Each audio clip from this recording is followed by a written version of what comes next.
So the problem I have is when you have all of these supposed pro-Israel organizations that are supposed to be, giving Israel PR and educate Jews and non-Jews alike about Israel, all they talk about, the only thing they talk about is 1948. They talk about Herzl, okay, they talk about the founder of the movement of Zionism, and then they skip Herzl, who was in the late 1800s, like 1890 something, and then they skip about 50 years of history, they go right to 48. They show you the video of David Ben-Gurion declaring the state. They show you, Jabotinsky, they show you Weizmann, and everything, and then they start showing you 1967, how we were attacked and all these things. It's almost as if there was some kind of like a black hole that the Jewish people, or that the people that lived in Israel, disappeared into before 1948. Nothing happened before that, and we suddenly, poof!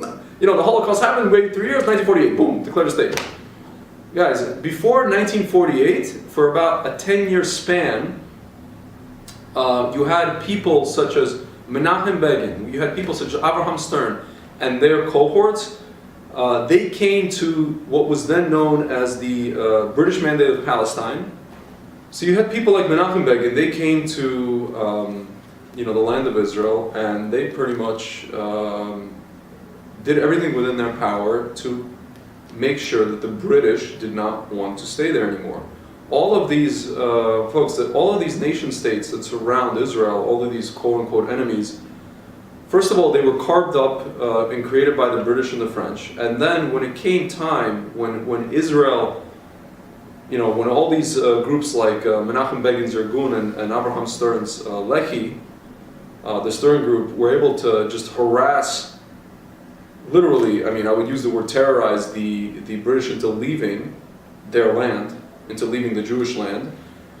What did the British do? They went to places like Jordan, or Transjordan, which is a kingdom that they carved up for a certain tribe, the Hashemite tribe of Arabs, and they started training Jordanian soldiers. They started training Iraqi soldiers. They started training different Egyptian soldiers, and pretty much, essentially, the British, while they left, they ended up training all of the enemies that Israel, once Israel declared a state in 1948, ended up attacking Israel.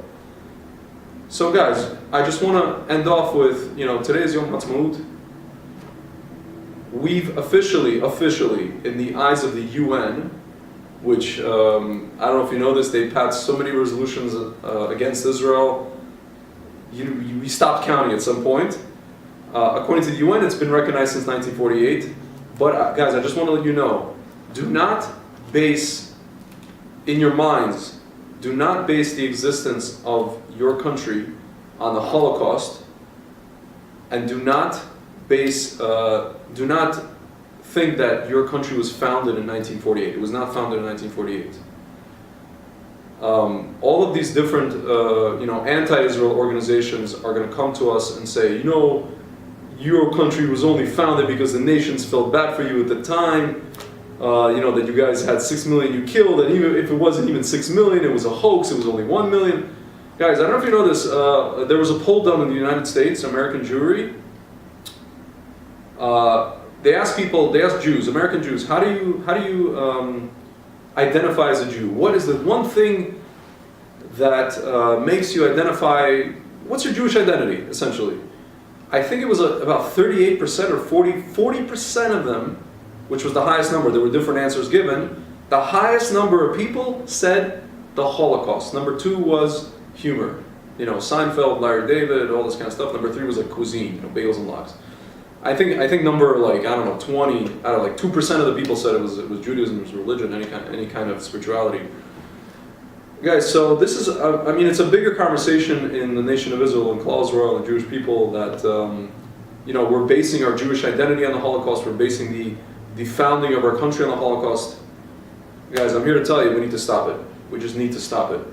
There's a whole rich history of Israel, of the land of Israel, of the state of Israel, what came to be officially the state of Israel before 1948. Starting in modernity, it started in the 1880s. Before that, it was even in the 1700s, 1600s, 1500s, all the way dating back to medieval times. And even before that, dating back to the rabbis of the Talmud, the Amoraim and the Tanaim, the big rabbis of the Talmud, which was like year 700s and 600s, where they all traveled, back and forth from Babylon to Jerusalem. Some of them were in Jerusalem, had academies. Guys, just because when the Romans kicked us out, we still kept Torah academies in Yavne. We still kept, which was about an hour south of Tel Aviv on the coast, next to Ashdod. Guys, no one tells you this. Even these pro-Israel organizations. We founded the state in 1948. Guys, there's an organization, I'm not going to say its name, they made a poster today. Israel, 3,000 years old, 67 years young.